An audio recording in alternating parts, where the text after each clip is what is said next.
कृष्ण वंदे जगद्गुरुम्। तीसरे अध्याय का 36वां, 37वां और 38वां श्लोक।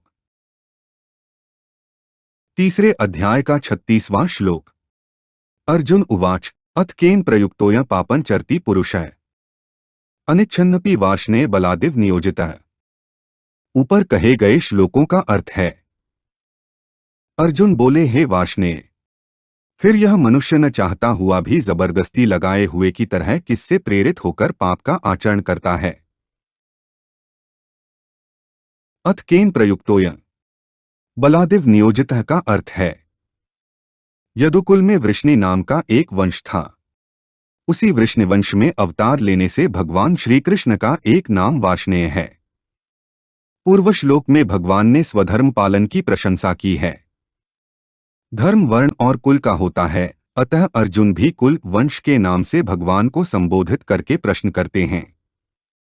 विचारवान पुरुष पाप नहीं करना चाहता, क्योंकि पाप का परिणाम दुख होता है और दुख को कोई भी प्राणी नहीं चाहता। यहाँ अनिच्छन पद का तात्पर्य भोग है, संग्रह की इच्छा का त्याग नहीं, प्रत्युत पाप करने की इच्छा का त्याग है।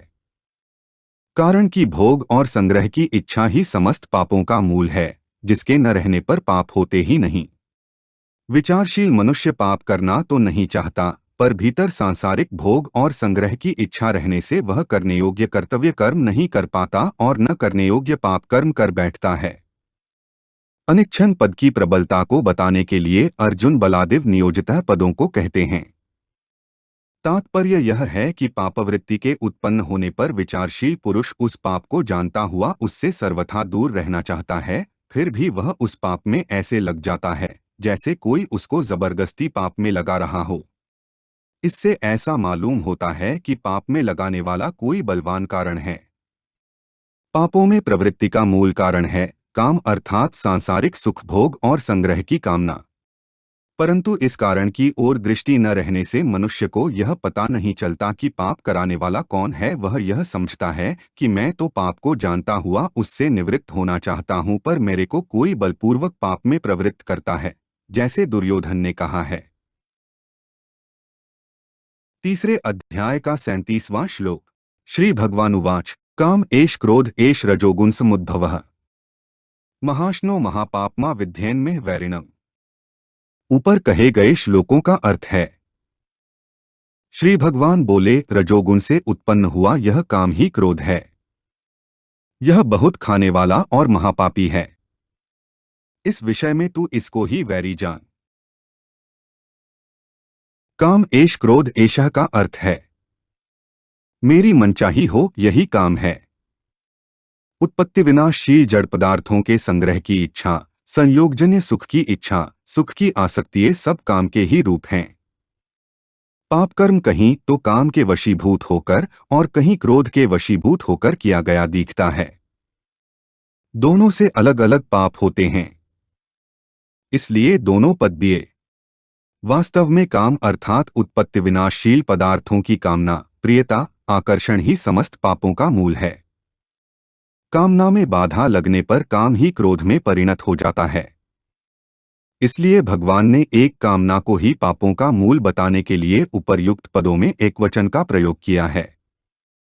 रजोगुण समुद्भवः का अर्थ है, आगे 14वें अध्याय के 7वें श्लोक में भगवान कहेंगे कि तृष्णा और आसक्ति से रजोगुण उत्पन्न होता है, और यहाँ यह कहते हैं कि रजोगुण से काम उत्पन्न होता है।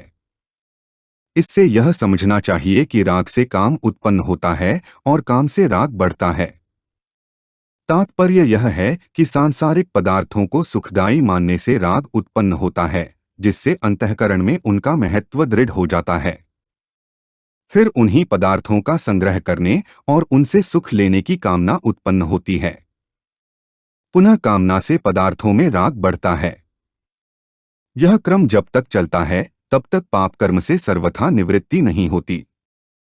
महाश्नो महापापमा का अर्थ है, कोई वैरी ऐसा होता है जो भेंट पूजा अथवा अनुन्यविनय से शांत हो जाता है, पर यह काम ऐसा वैरी है जो किसी से भी शांत नहीं होता।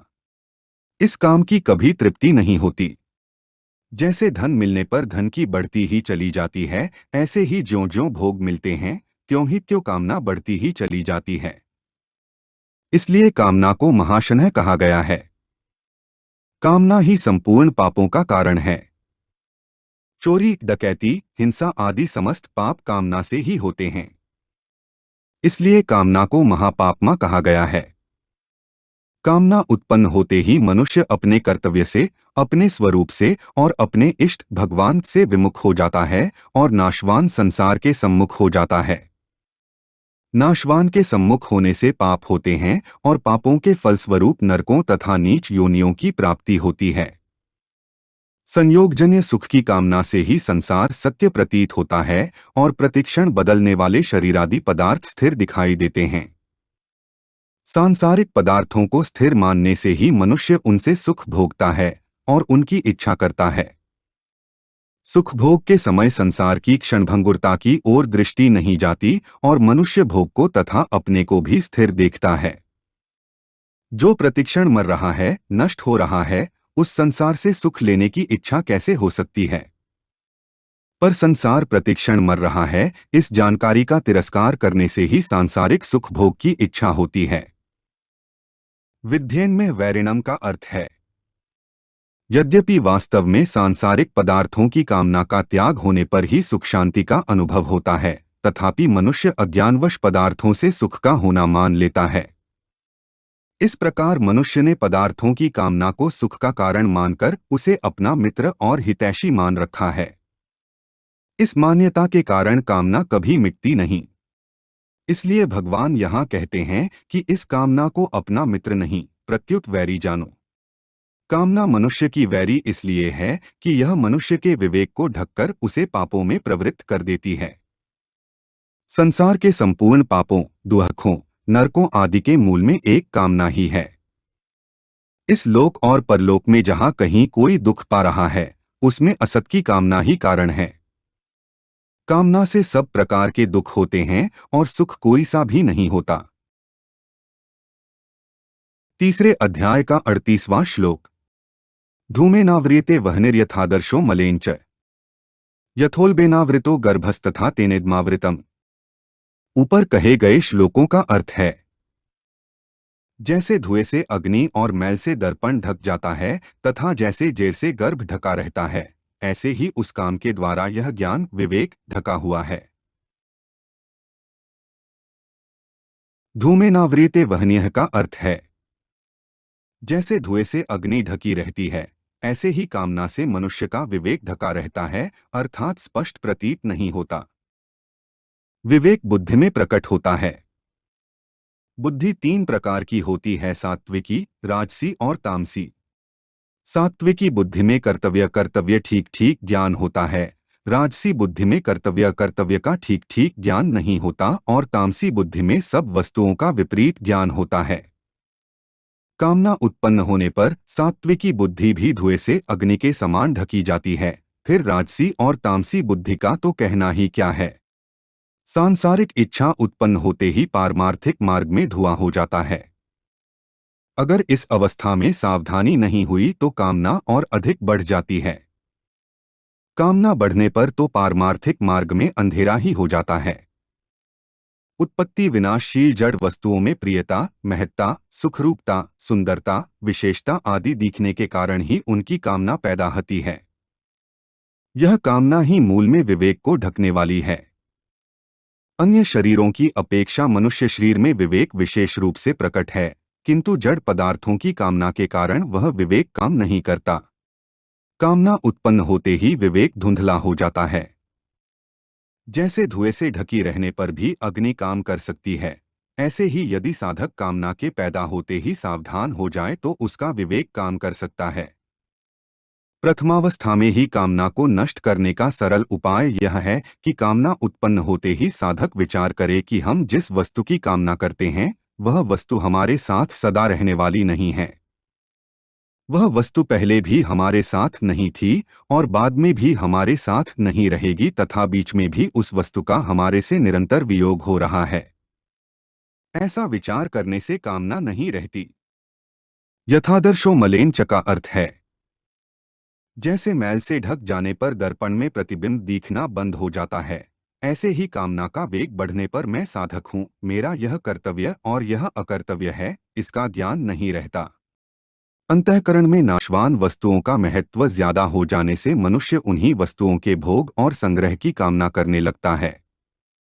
यह कामना ज्यों-ज्यों बढ़ती है त्यों ही त्यों मनुष्य का पतन होता है। वास्तव में महत्व वस्तु का नहीं, प्रत्युत उसके उपयोग का होता है।